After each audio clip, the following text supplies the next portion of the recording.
Welcome everyone to the very first set review on this channel. This set review will be for Alchemy Duskmourn cards. So for the three people of you that care about alchemy, there's a new set releasing today, Tuesday the 15th of October at 3 p.m. Common European Standard Time. And as usual, for an alchemy set on Arena, it will have 30 cards, furtherly divided into 5 mythics, 10 rares, and 15 uncommons. This is the usual golden standard that has been set for 2 years now, 2 to 3 years from the very first alchemy sets, maybe from Alchemy Kamigawa, something like that. So we are on the official magic.wizards.com page to see which cards have been spoiled. The set has been fully spoiled as of some days ago, so we are kind of late, but it's better late than never. So how does Alchemy Duskmourn draft work? Alchemy Duskmourn works like this. It's only Premier, so it's only best of 1. And she only have 1 week of Alchemy Duskmourn up on Arena, so if you want to collect those cards, you only have 7 days to draft it. You join a queue, you're presented with a pack, like a normal draft. It's a Duskmourn pack, but one of the 14 cards in the pack is switched with an alchemy card. 1 out of 14. So you're not opening an alchemy pack, you're opening a Duskmourn pack with 1 single alchemy cards per person. So at most there are 24 alchemy cards in the whole table, stretched among the 3 packs per person. So with the technicalities out of the way, we can take a look at the cards, take a peek, and see what's going on in Alchemy Duskmourn and how do those cards relate to the pre-existing cards that we are kind of familiar with. The Duskmourn is on Arena for a month now. So first thing first, Ethrimic Imagine Fiend, 4 mana, 2 colored pips for a legendary creature illusion beast. When it enters, if you control no other creatures, manifest dread. Other creature you control get +1/+1 on top of a 5/5. As long as you control another creature, Ethrimic can't attack or block. This card is underwhelming for a mythic in limited, or at the very least, that's my first impression. Maybe I'm mistaken. I don't know. It's a 5/5 with a tucked on pacifism. Yes, of course, it manifests dread. It's not a 5/5. It's a 7/7 split in 2 bodies. Yes, that part is phenomenal. The anthem part is phenomenal. But it's only ever a 3/3 on 4. Since you manifest, and the 2/2, the manifested 2/2 gets +1/+1, and that's it, because you have another creature. So the Ethrimic is pacified. It might be really good in some niche specific situation. Obviously, it's really good to bounce back with like Fear of Isolation and other white-blue cards that care about this. And an Anthem effect on 4 is really good to begin with. The card is good, don't get me wrong. But this is more like a 2nd, 3rd, 4th pick kind of good, which is opposed to the normal shtick, which is every single alchemy card is busted. If you're drafting an alchemy set or an alchemy-fied version of a standard set, the heuristic you should follow most of the time is pick the alchemy card out of the pack. Now, there are some rares. I can think of many rares actually from the standard set, from the regular Duskmourn sheet, that I would take over this. So, all in all, it's a good card, but maybe we can find better. Now, Improvising Aerialist. It's a 2 mana for a 3/2 with survival. If this creature survives the combat phase, so at the beginning of your second main phase, if it's tapped, Improvising Aerialist and the top creature card in your library without flying perpetually gain flying. So, for all of you that are not really well versed on alchemy sets, perpetually means that the card gets permanently overridden in any zone. So if a card gets a boost perpetually and gets shuffled in the library, goes to the graveyard and you get it back, the card gets that boost. It's like that boost gets overridden on the card. It's like the effect is being printed on the card. So this is basically it's a cheerleader on steroids. It's a 3/2 that gets flying if it survives, so it becomes a 3/2 flyer. And on top of that, the flying part is permanent. If it gets bounced to hand, it still has flying. You replay it, it still has flying. Doesn't matter. And the top creature card in your library, that it could be your top card in the deck, the second to the top, the third to the top, and maybe you have land, and then a creature. That specific creature gets flying. This card is busted for an uncommon. You should first pick it over a good bunch of rares in the regular set. So this card is phenomenal in survive decks. Now, Mothlight Processionist. 2 mana for a 2/2. Enchantment spells you cast have Convoke. Convoke means that each creature you have on your battlefield may help you to cast your spell, and it taps for a colorless mana or a mana of the color of the creature. So that part is good. Then it has Eerie. Eerie means whenever an enchantment you control enters and whenever you fully unlock a room, conjure a card named Mothlight Processionist into your hand. Discard that card at the beginning of the next end step. This effect is powerful. We have already seen this effect in a previous Alchemy expansion. There was the 3/1 for Alchemy Innistrad that conjured a copy of itself, and then it tapped the creature, and that card was busted. So, what does conjure mean for all of you that are not well versed in alchemy expansions? Conjure means that a copy of this card is conjured out of thin air, and it becomes a physical card. It's not a token. It's a physical card. You have a limited deck of 40 cards. If Mothlight Processionist conjures a copy of itself, all of a sudden you have a 41 limited deck. And that may seem a little bit extreme, but welcome to Alchemy Magic. So, as for this card, it's kinda good. Actually, it's really good, to be fair. It's a 2/2 that cannot really be killed. This is the potential to be a bomb. It's basically skewed swarm in an eerie deck. You play a 2/2, it doesn't get removed. Better, it's Packrat. No, it's not specifically Packrat because it doesn't grow.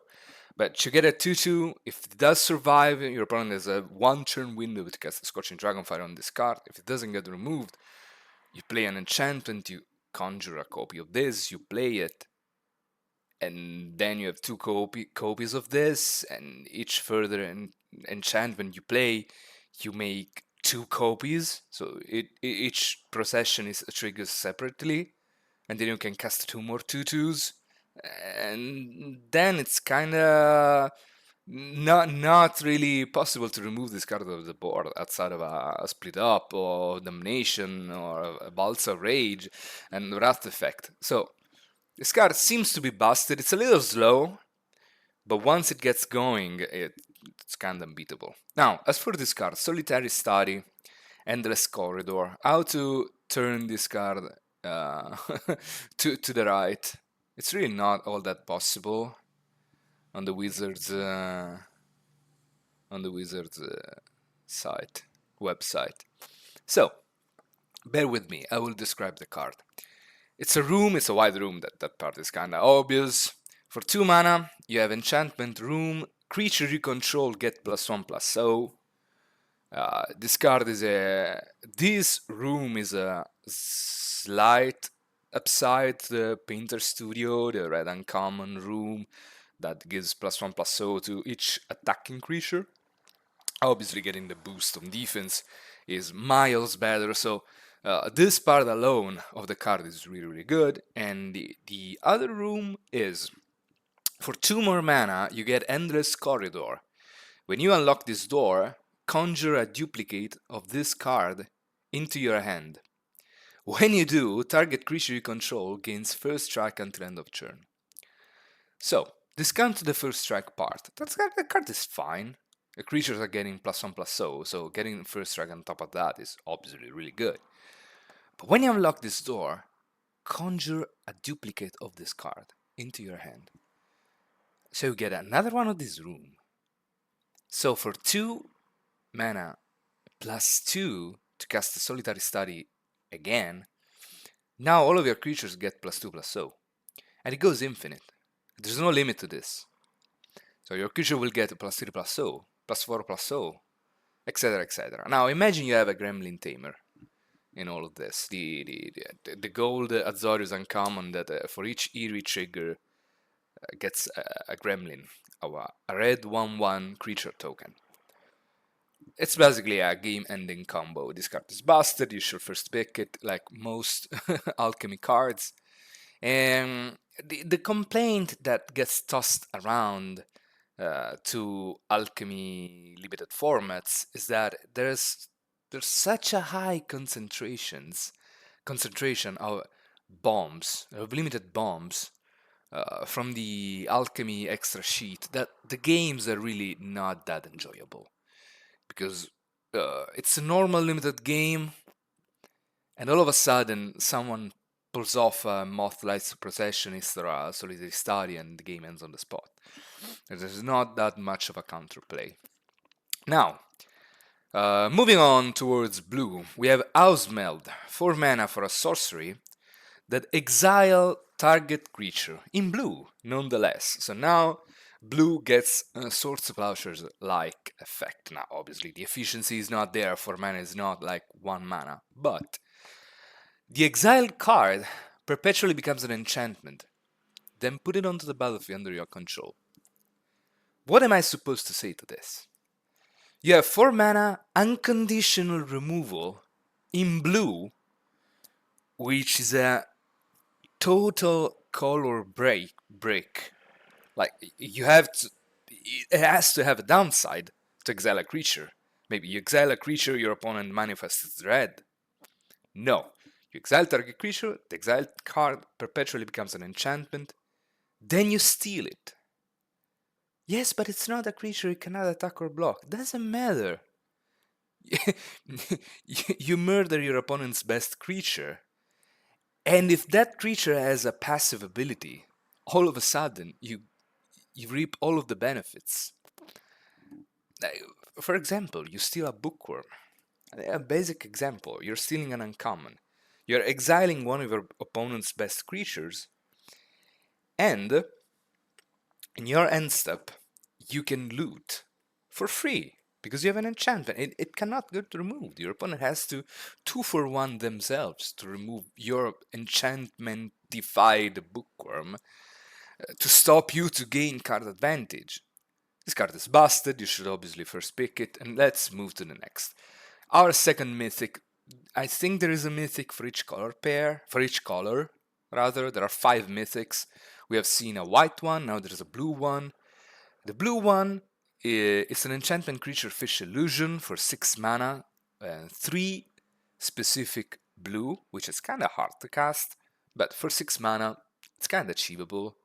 Like, 3 black pips didn't prevent anyone from casting Bane Ripper in Murderers of Karlov Manor Limited and winning games accordingly. It's a 7/7 win with impending 4 for 4 mana. When it enters the battlefield or attacks, seek a non-land card. For any one of you who is not well versed on alchemy, seek means that you get to search a library, rather, Arena gets to search a library for a non-land card. So seek a non-land card, that specific part of text, it's basically draw a card, but you are guaranteed that the card is not a land. So the draw a card is random. You get a random non-land card. You don't get to choose, but it's a non-land. It's not a land. So for 4 mana, you play this enchantment. It has impending.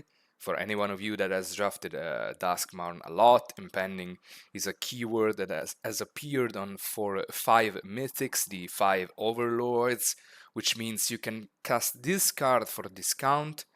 It enters only as an enchantment. At the beginning of each of your end step, you remove a counter. So it basically functions as time counters. Each end step, a counter is removed. So it's as if this card is suspended. So you wait 4 turns, and you get this card as a creature, rather than as an enchanted creature, rather than only an enchantment. Now, so you play this, you seek an online card. Then, whenever you seek one or more cards during your turn, conjure a duplicate of each of those cards into your hand. Then manifest those duplicates. So, for 4 mana, you draw a non-land card. Then, you conjure out of thin air a copy of that card you just seek. And the copy, the duplicate, gets manifested. So if it's a creature, you get 2 of those creatures, 1 in hand and 1 manifested to the battlefield for free. And 4 turns later, you get a 7/7 for free. That keeps doing this whole process each time it attacks. Each time it attacks, it draws a card. You get a card in hand, and you get a 2/2 that is a copy of the card you seek in your hand. This card is busted. You should definitely first pick it over most rares and mythics in the set. It's definitely better than, for example, the Overlord, the Blue Overlord.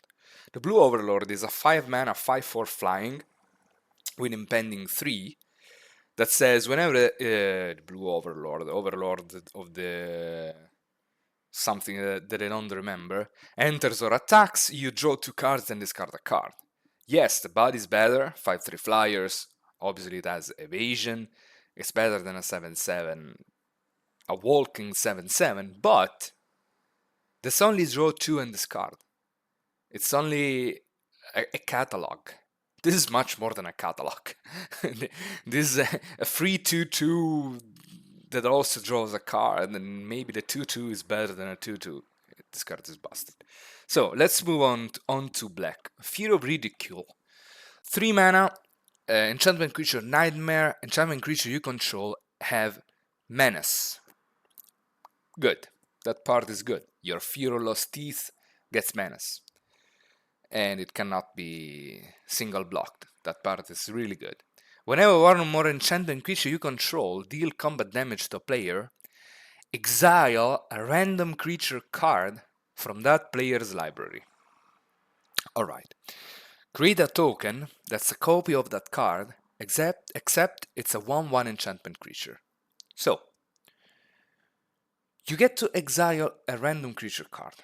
So, your opponent, how many creatures does your opponent play in their deck? 14, 15, 13, 18. Now they have 1 less, because 1 is permanently exiled. And in most limited games, that part doesn't really matter. But you get a copy of that card. It's a 1/1, sure. But sometimes stats that don't really matter. Like, what if you exile a bookworm, for example? You get to loot. What if you exile a Tweens? The 4 mana white card that is a 2/2 that manifests dread for 4.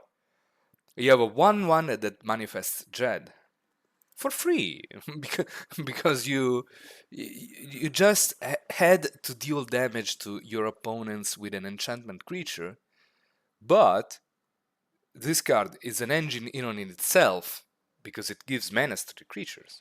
So it has menace itself, so it's a 2/3 menace, and all of your Fearless Teeth, Appendage Amalgams, and etc. etc. Fear of the Dark. Fear of the Dark has menace on its own if the opponent doesn't have a Glimmer. But there are quite some type enchantment color black. There are quite the enchantment creatures in black. Appendage Amalgam, Fearless Teeth, Fear of Infinity getting menace might be relevant. Defiled Crypt, the tokens produced by the Cadaver Lab, by the Defiled Crypt, are a black horror enchantment creature token, so those have menace. So this card is really good on its own, and it becomes even better with Fear of Ridicule, because you get to buy back your Fear of Ridicule once it gets removed. And getting a 1/1 copy of your opponent's creatures is really good. I imagine you steal an Overlord. You have a 1/1 Overlord for free. That part is broken. So this card is really good. You should first pick it over most cards in the regular set. Now, as for Glimmer Hoarder, it's a 2-mana 2/2 survivor. If it survives at the beginning of your second main phase, if it's tapped, you lose 1 life and draft a card from Glimmer Hoarder's spellbook. That card perpetually becomes an enchantment. Now, which is the spellbook? How am I supposed to know? Wizard, help me. Spellbooks. There it is. So, the spellbook is that card perpetually becomes an enchantment in addition to its other types. So it's basically a Dark Confidant variant. It's a 2/2 for 2. If it survives, you get to draw a card out of these. Angel of Suffering, pretty good card. Aphemia, the Cacophony, really good. Balemark Leech, fine. But it has Eerie on its own, so it immediately pings for 1. Kirino Scroller from Alchemy Lost Cavern of Ixalan, a really good card. It has been playing in standard in a Golgari Graveyard combo deck. Defiler of Flesh, also really good. This one is from Dominaria United and was a really good rare. But you're getting those for free. You only need to have this to survive. Maybe you get to tap it for some reasons, I don't know. Maybe you have a vehicle. There is a vehicle in Alchemy. Greedbreaker Lamia, etc. etc. Really good cards that you're getting for free, and their enchantments on top of them being gotten for free. So, a really good card. Now, you have to pass some hurdles to get your card. Like, survival is not free. Usually, a 2/2 for 2, we have seen this with Cartographer, which is a similar concept. This card, House Cartographer. This card is fine, actually. It reads as a really good card. Yeah, 2/2 for 2 with survival. At the beginning of your second main phase, if it's tapped, you basically get a land for free. I'm not reading all of this, you get a land for free out of your deck. It reads really good.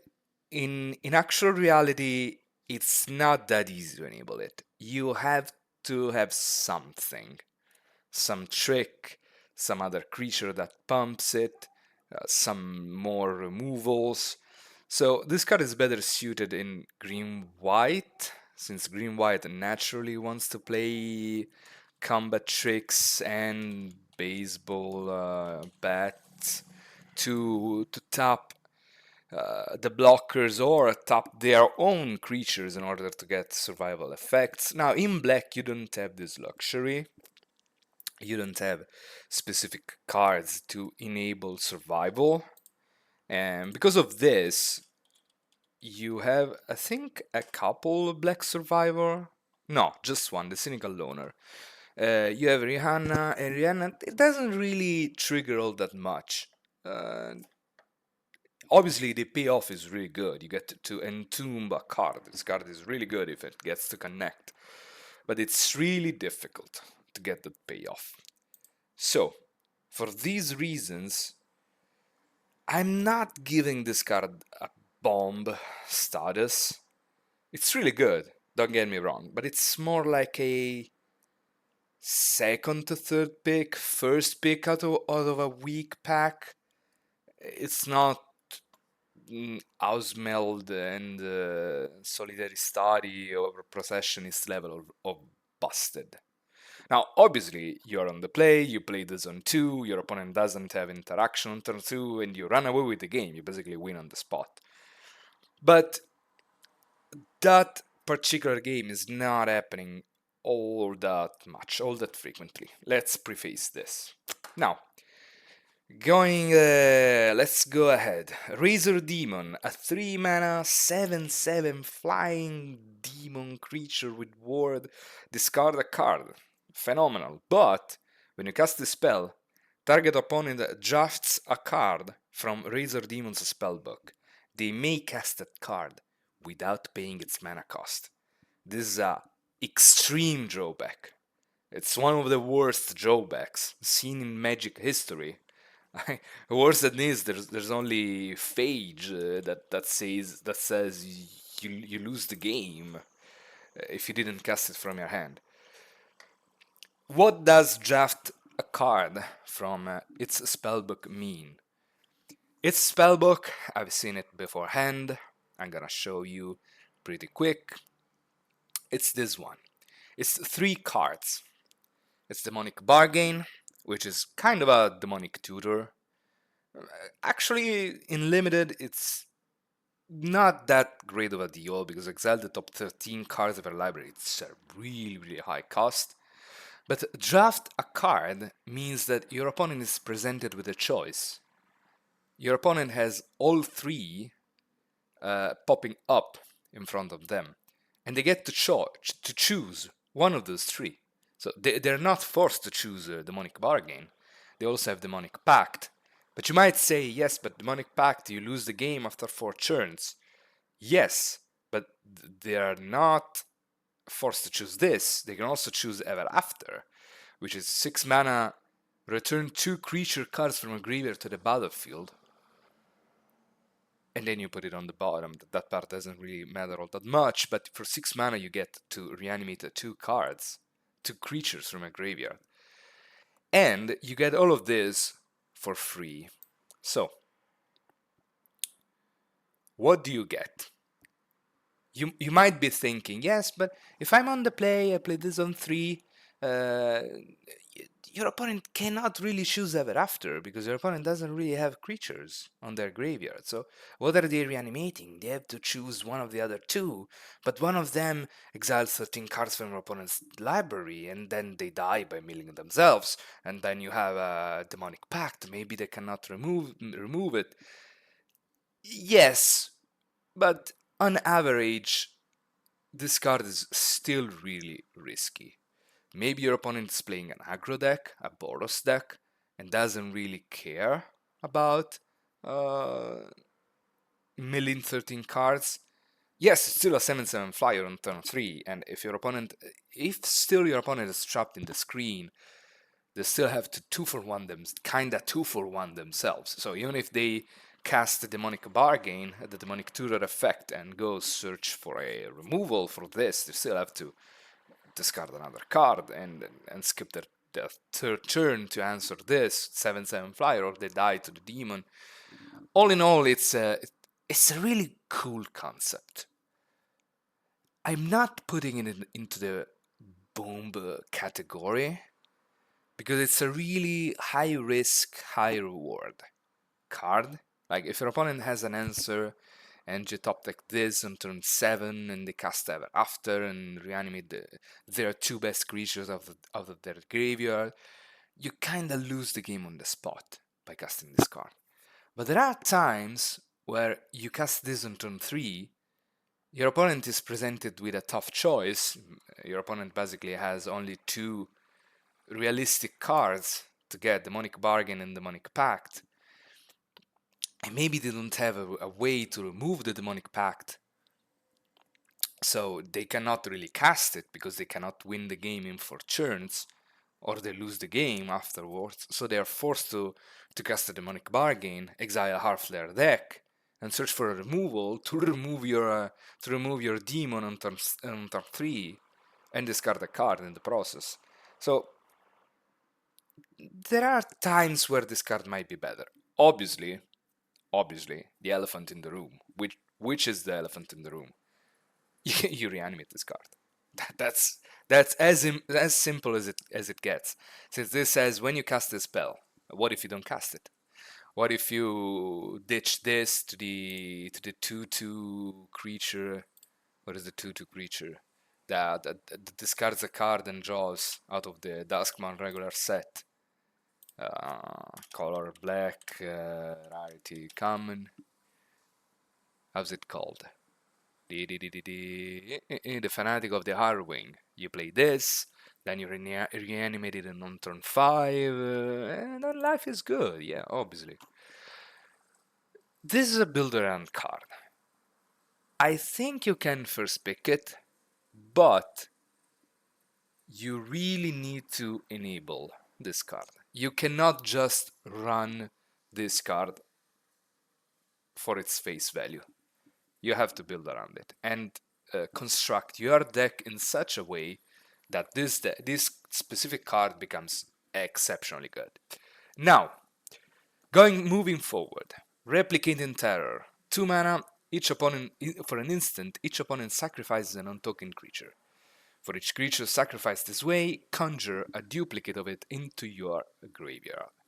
So, for 2 mana, you get an edict that cannot touch non-tokens. So, if your opponent has any Glimmer enchantment creature tokens in their graveyard, they only get to sacrifice their best real card, and that's it.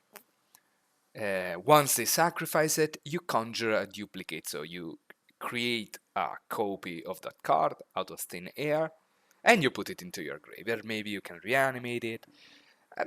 I don't know. It has some additional upside, but all in all, this is like, for most purposes, this is a Shieldred Edict in limited, which is still a fine card. It's a good solid removal in black. You can take it a 3rd to 4th to 5th pick. It's not really that high of a signal. You get this card 4th pick. It's completely fine. If you are in black, by all means, pick this card. But it's not something I am going out of my way to add into my deck. Now, welcome the Darkness. It's an instant, X and a black mana.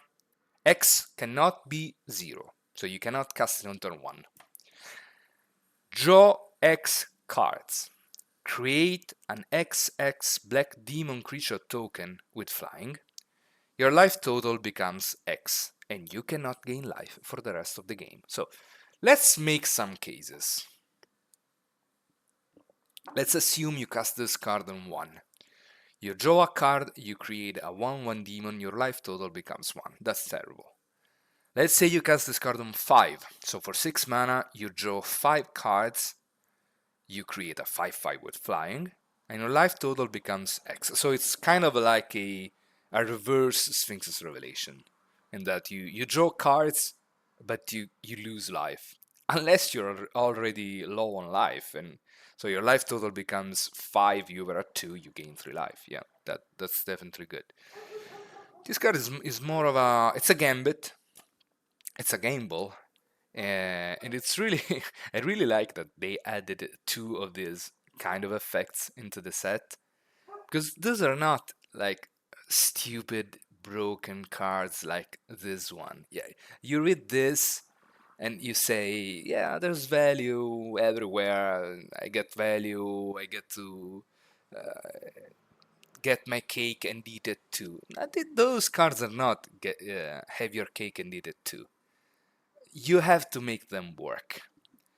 So, this card gets really good once you go to the later stages of the game. That's self-explanatory. Like for 8 mana, you get to draw 7 cards, so a fresh new hand.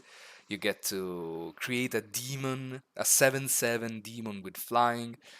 Your life total becomes 7, might or might not be relevant. But the draw 7 cards and create a Shock Typhoon for 7 at instant speed, a surprise blocker, you ambush your opponent's best creature, and you get to draw cards on top of that. And you cannot gain life for the rest of the game clause. It's not really that important. There's not like food tokens in Duskmourn.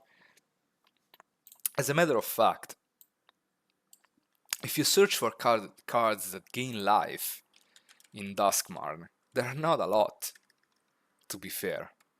Duskmourn is really not that well known for gaining life.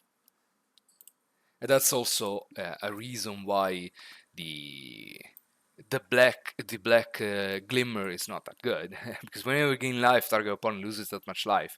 Yes, but if there's not that much life gaining in the whole set, what is this card doing? It's a glorified for 4 mana 4/3.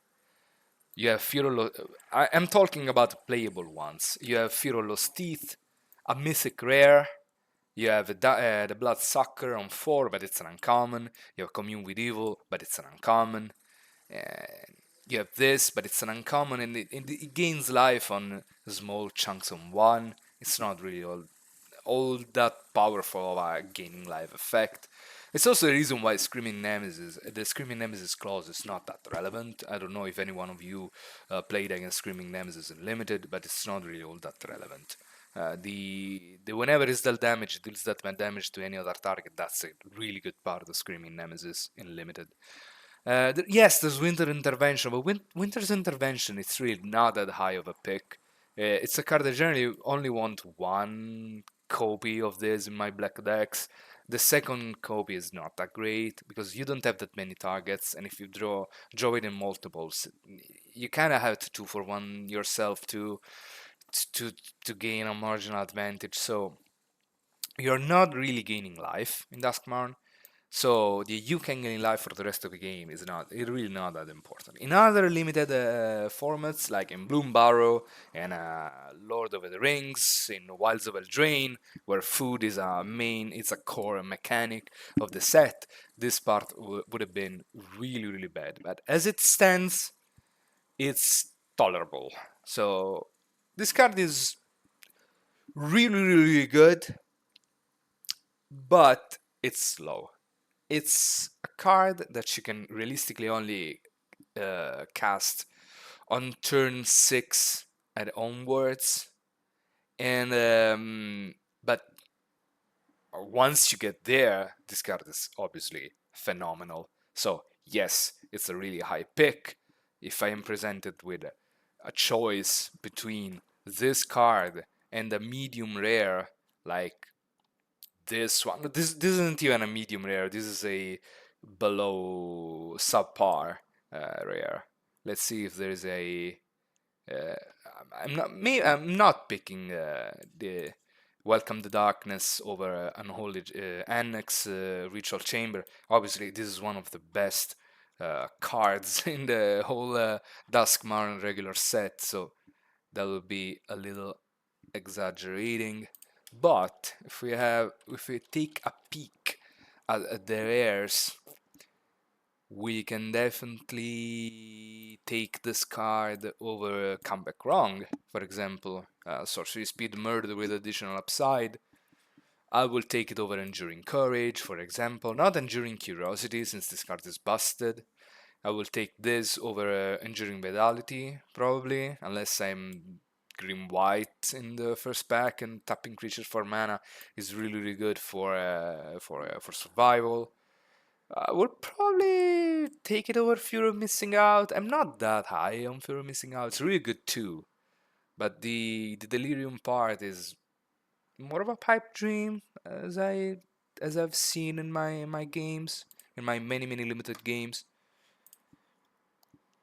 This card really wins late games, so we have to compare it with a late game bomb, which is a late game bomb. Duskmourn doesn't really have many late game bombs. I mean, yes, there's one viewer Malgabaton's Law, but these are two of the best rares in the regular set, so I'm obviously not picking these over this. I don't know. Probably I'm picking it over a slasher. Gotta think about it. It has to be seen, because this lends itself into a control shell, and control isn't really all that achievable in this Duskmourn, apart from outside of blue-black specifically. And in blue-black specifically, that you can gain life for the rest of the game is relevant, because you have Fear of Infinities. Those are your win conditions. So it has to be seen. Picking this over most uncommons in the set, it's a good card. It's not a. I don't think it's a flat-out bomb.